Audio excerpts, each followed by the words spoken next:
दोस्तों नमस्कार। Modern history series चल रही है। सीरीज़ में आज क्लास है 31 क्लास है। हम ऑलरेडी आधुनिक भारत की 30 क्लासेस कर चुके हैं। आज की क्लास में हम बंगाल विभाजन के बारे में पढ़ेंगे, स्वदेशी आंदोलन के बारे में पढ़ेंगे और साथ ही दिल्ली दरबार और बंगाल विभाजन कब रद्द हुआ इसके बारे में पढ़ेंगे।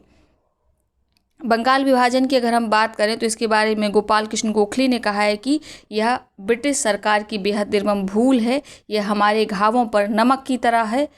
वहीं सुरेंद्रनाथ बनर्जी कहते हैं कि यह विभाजन हमारे ऊपर एक वज्र की तरह गिरा है। महात्मा गांधी भारत का वास्तविक जागरण बंगाल विभाजन के बाद ही प्रारंभ हुआ, ऐसा कहते हैं। तो जान लेते हैं क्या है बंगाल विभाजन के पीछे की कहानी और क्या है इंपॉर्टेंट फैक्ट्स जो परीक्षाओं में पूछे जाते हैं। इस समय भारत का वायसराय लॉर्ड कर्जन था। याद रखिएगा, परीक्षा में पूछा जाता है बंगाल विभाजन के समय भारत का वायसराय कौन था। लॉर्ड कर्जन थे। लॉर्ड कर्जन का शासनकाल ब्रिटिश साम्राज्यवादिता का चरमोत्कर्ष था।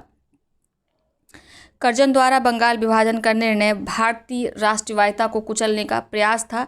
इस समय कई क्रांतिकारी घटनाएं हो रही थीं और भारतीय राष्ट्रीय कांग्रेस के मंच से कई प्रदर्शन और आंदोलन ही हो रहे थे।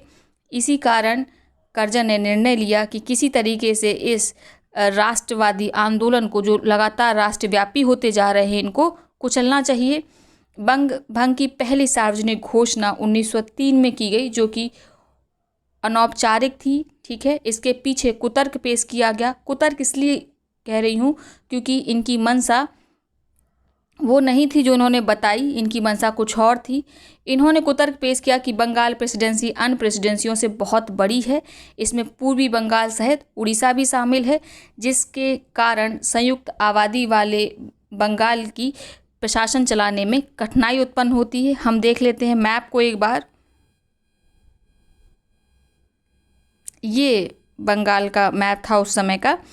आज का बिहार भी इसमें सम्मिलित है, उड़ीसा भी सम्मिलित है, आज का जो पश्चिम बंगाल राज्य है वो भी सम्मिलित है, साथ में स्वतंत्र बांग्लादेश है वो भी सम्मिलित है, और कहीं ना कहीं असम और सारा जितना भी नॉर्थ ईस्ट स्टेट है वो सम्मिलित था। तो ये सच है कि प्रेसिडेंसी बहुत विशाल थी, प्रशासन वाकई में कठिन था, लेकिन बंगाल विभाजन के पीछे इनकी ये मंशा ही नहीं थी कि यहाँ का प्रशासन ठीक किया जाए या प्रशासन पर ध्यान भी दिया जाए। इनकी मंशा क्या थी? इस समय जो भी क्रांतिकारी घटनाएं हो रही थी उनका केंद्र बिंदु लगातार बंगाल बना हुआ था। तो इस विभाजन के पीछे की मंशा थी कि जो बंगाल की एकजुट शक्ति है उसको तोड़ा जाए। एकजुट शक्ति में कौन सम्मिलित है? हिंदू और मुसलमान सभी शामिल हैं। फूट डालो और राज करो के सिद्धांत के द्वारा कर्जन भारतीय राष्ट्रीय चेतना को कुचलना चाहते थे, नष्ट कर देना चाहते थे। अगर हम फिर से मैप की तरफ चलें तो देख लेते हैं कि कैसे हिंदू मुस्लिम आबादी को उन्होंने विभाजित किया। बंगाल में पश्चिम बंगाल की अगर हम बात करें तो ये वाला रीजन पश्चिम बंगाल समझ लीजिए आप। इसमें लगभग 5 करोड़ 40 लाख की आबादी थी, जिसमें 4 करोड़ 20 लाख हिंदू थे, यानी मैक्सिमम हिंदू थे।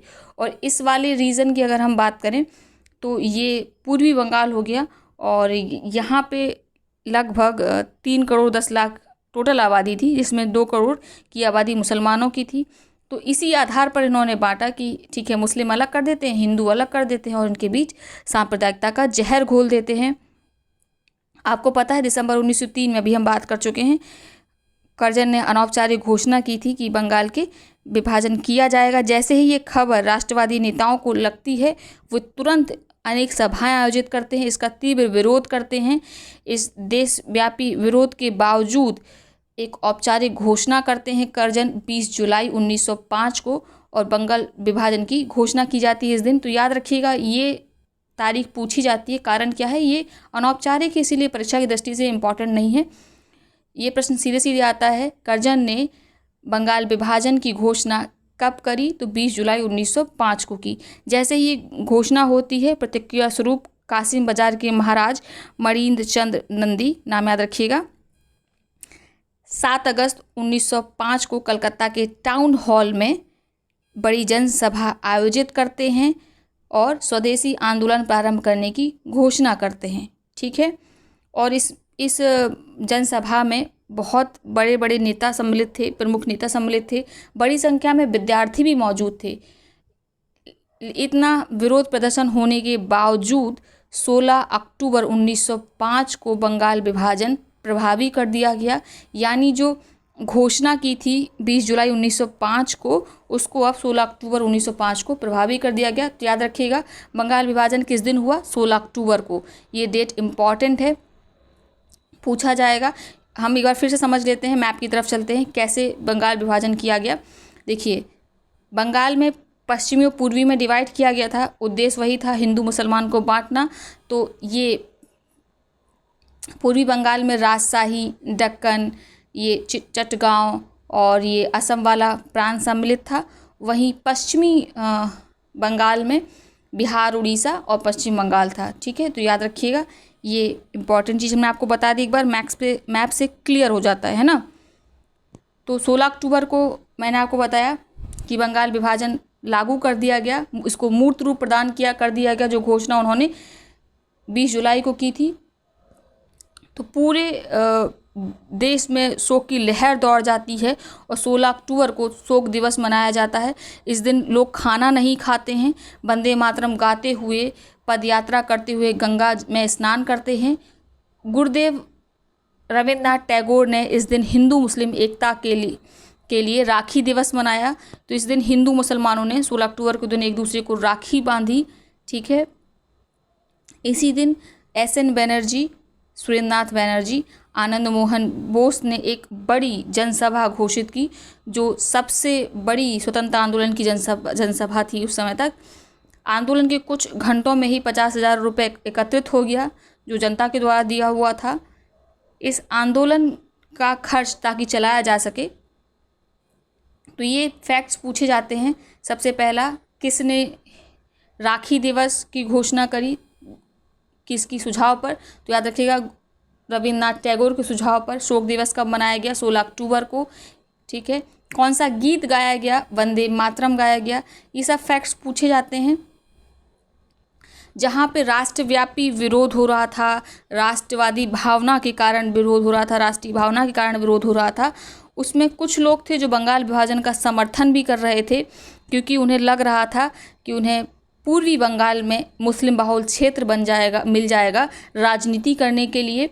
खासकर जो उच्च और मध्यम वर्गीय शिक्षित मुसलमान थे, उन्होंने विभाजन का जोरदार समर्थन किया। उन्होंने कहा कि तत्कालीन भारत की प्रशासनिक आवश्यकता है ये, और पूरा इन्होंने प्रयत्न किया मुसलमानों को, जो बाकी मुसलमान जो सपोर्ट भी कर रहे थे, जो भी आंदोलनकारी थे उनके अंदर भी इन्होंने सांप्रदायिकता का जहर घोलने का प्रयत्न किया। इन समर्थकों में जो बंगाल विभाजन का समर्थक कर रहे थे, उनमें थे सबसे प्रमुख ढाका के नवाब सलीम उल्लाह खां। ये बंगाल विभाजन का समर्थन कर रहे थे, क्योंकि ऐसा करने से उन्हें मुस्लिम बहुल आबादी वाला पूर्वी बंगाल का राज्य मिल जाता, जिसके कारण वो अपनी राजनीति आराम से कर सकते थे। इन्हीं सलीम उल्लाह खां ने अंग्रेज़ों की मदद से 1906 में मुस्लिम लीग का गठन किया, और आज़ादी तक ये मुस्लिम लीग भारत में सांप्रदायिकता का जहर घोलती रही। हम आगे देखेंगे किस प्रकार, आगे के वीडियो आएंगे, किस प्रकार ये जहर घोलती रही। तो खैर, हम बात करते हैं अपने टॉपिक की।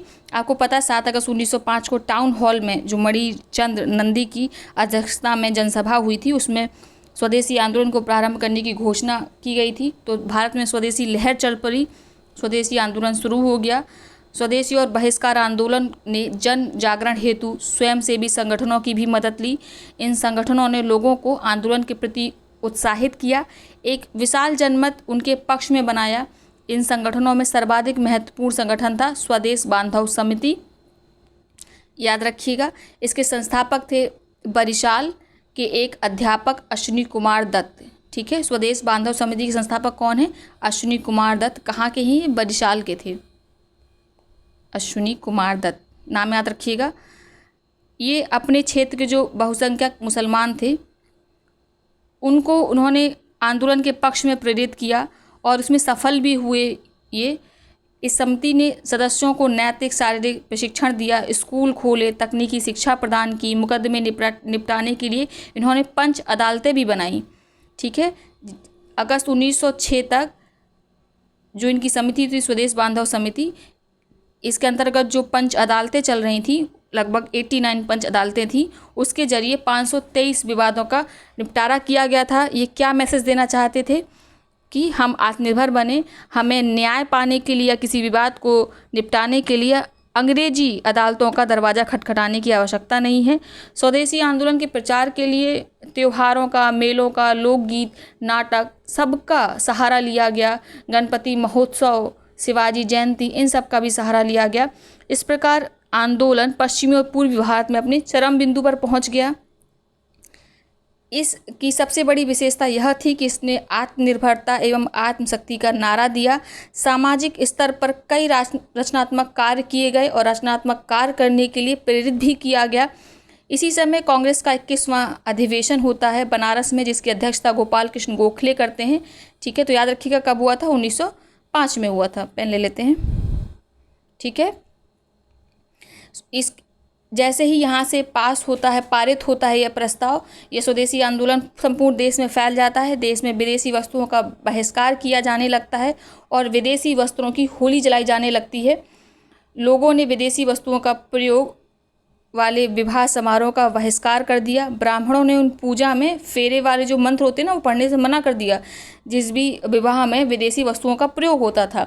जो नाई धोबी थे उन लोग के कपड़े नहीं धोते थे, जो लोग क्या करते थे, विदेशी वस्तुओं से प्रेम रखते थे। नाई उन लड़कियों को के बाल काटने से मना कर देते थे जिन्हें विदेशी इत्र का शौक होता था। ठीक है, तो इस आंदोलन का राजनीतिक स्तर पर भी महत्वपूर्ण सफलता मिली। हमने आपको बताया ही, कई समिति, कई जनसभाएं हुई जिनको फंडिंग भी मिली, लोगों का सपोर्ट भी मिला। सामाजिक स्तर पर भी लोगों ने इसका समर्थन किया। औरतों ने विदेशी चूड़ियाँ पहनना छोड़ दिया था। पुजारियों ने मंदिरों में जो विदेशी चीनी का प्रसाद था उसको चढ़ाना बंद कर दिया था। इस आंदोलन की सबसे बड़ी विशेषता यह थी कि भारत में पहली बार महिलाओं ने सक्रियता से भाग लिया था। तो ये प्रश्न पूछा जाता है, ठीक है, याद रखिएगा कि इस आंदोलन में भारत में पहली बार महिलाओं ने सक्रियता से भाग लिया था। तो याद रखिएगा स्वदेशी आंदोलन में। इस स्वदेशी आंदोलन में बंगाल के छात्रों ने भी प्रमुख भूमिका निभाई। उन्होंने जो स्वयंसेवक संगठन है उनको बनाया और उसके द्वारा उन्होंने विरोध दर्ज किया। परिणामस्वरूप जिन शिक्षा संस्थानों के छात्रों ने स्वदेशी आंदोलन में सक्रियता से भाग लिया था उसे सरकार की दमनपूर्ण नीति का आक्रोश झेलना पड़ा। उनकी छात्रवृत्तियों पर रोक लगा दी गई। उन छात्रों पर भारी जुर्माने लगाए गए, ठीक है, याद रखिएगा, और उनको कठोर यातनाएं दी गई। छात्रों की गतिविधियों पर अंकुश लगाने के लिए सरकार के आदेश पर बंगाल के चीफ सेक्रेटरी R.W. कार्लाइक ने 20 अक्टूबर 1905 को क्या निकाला, एक कार्लाइक सर्कुलर निकाला, याद रखिएगा, ठीक है। कब निकाला था कि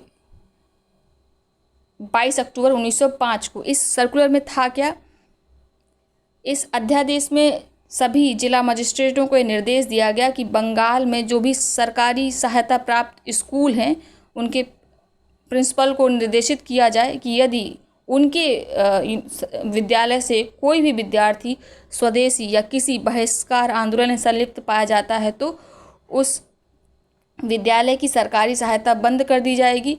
इस अध्यादेश की तीव्र आलोचना बंगाल वासियों द्वारा की गई। इस सर्कुलर के विरोध में एंटी सर्कुलर सोसाइटी की स्थापना की गई, जिसके अध्यक्ष सचिंद्र प्रसाद बसु बनते हैं। एंटी सर्कुलर सोसाइटी बनाई थी इन्होंने।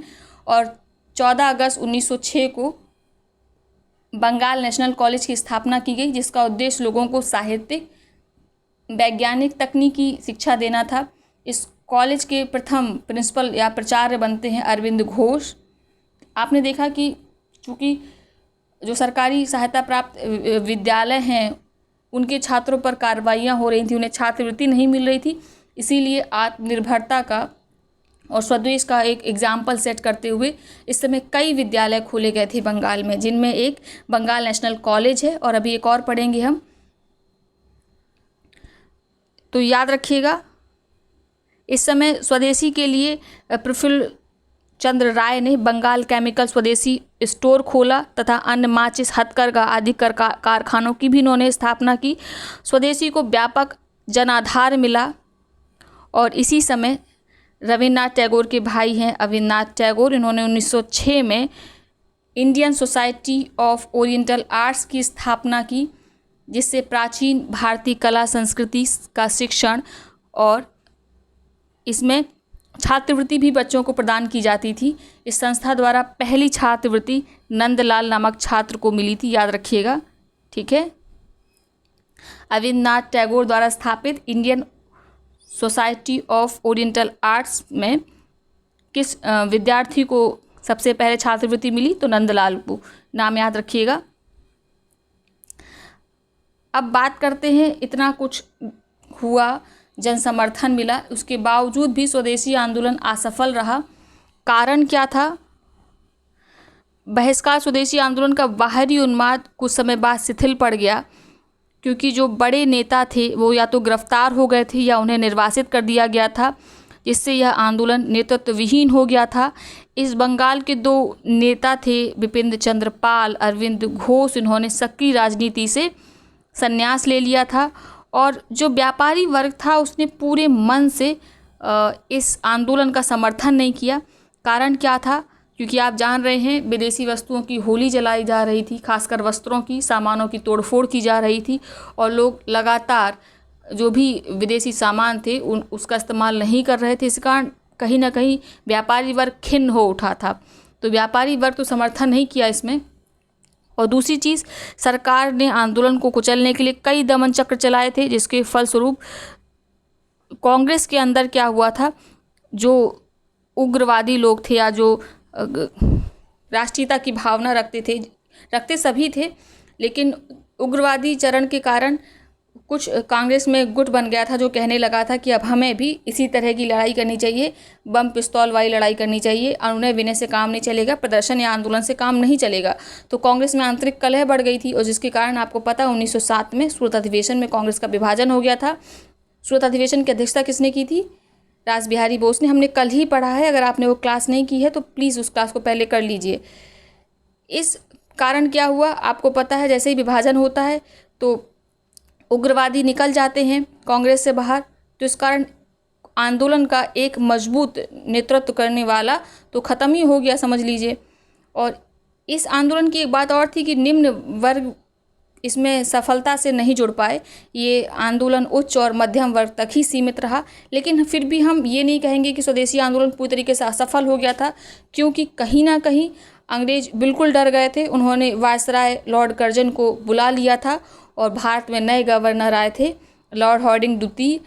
ब्रिटिश सरकार ने बंगाल विभाजन के परिणामों का अध्ययन किया, उनको भय हो गया कि ऐसा ना हो कि 1857 जैसी क्रांति फिर से हो जाए, फिर से राष्ट्रीय भावना जग जाए और बड़े विद्रोह का सामना करना पड़े, क्योंकि भारतीय पहले से कहीं ज़्यादा अब एकजुट हो चुके थे। एक संस्था भी थी भारत में, भारतीय राष्ट्रीय कांग्रेस, जो पूरे भारत को एकजुट कर सकती थी।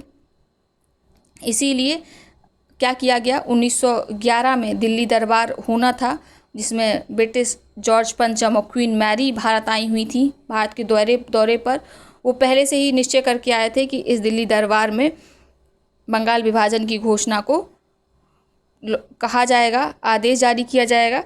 और जो उस समय वायसराय थे लॉर्ड हार्डिंग द्वितीय, हमने बताया कर्जन को वापस बुला लिया गया था, तो बंगाल विभाजन को रद्द करने की घोषणा वायसराय लॉर्ड हार्डिंग द्वितीय ने की। याद रखिएगा, ये प्रश्न पूछा जाता है, ठीक है। किसने घोषणा की? लॉर्ड हार्डिंग द्वितीय ने। कब की? दिल्ली दरबार जो आयोजित हुआ था 1911 में, जिसमें ब्रिटिश सम्राट जॉर्ज पंचम आए थे और क्वीन मैरी आई थी, ठीक है। याद रखिएगा कौन कौन आया था, जॉर्ज पंचम आए थे और क्वीन मैरी आई थी। वायसराय लॉर्ड हार्डिंग थे, इन्होंने बंगाल विभाजन की घोषणा की और इस घोषणा पर हस्ताक्षर किया।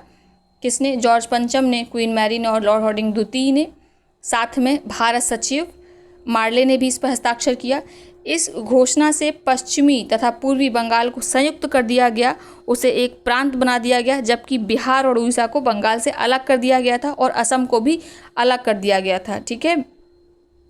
इस समय एक और चीज़ होती है, क्योंकि कहीं ना कहीं अंग्रेज़ों को डर हो जाता है, ब्रिटिश सम्राट को डर हो जाता है कि ऐसा ना हो कलकत्ता में के लोग अभी भी इससे सहमत ना हो और फिर से कोई क्रांतिकारी घटना हो जाए। इसीलिए जो भारत की राजधानी अभी तक कलकत्ता थी, 1911 में निर्णय लिया गया कि अब राजधानी क्या होगी, दिल्ली होगी। घोषणा की गई कि भारत की राजधानी कलकत्ता की जगह दिल्ली बनाई जाएगी और 1912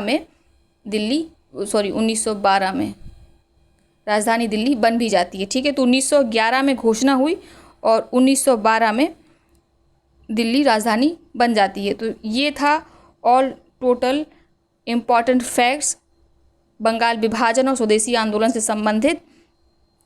हम आपको एक फ़ोटो और दिखा देते हैं जिसमें दिल्ली दरबार आयोजित किया गया था उस समय की फ़ोटो है। ये जॉर्ज पंचम है, ये क्वीन मैरी हैं और ये देख सकते हैं आप।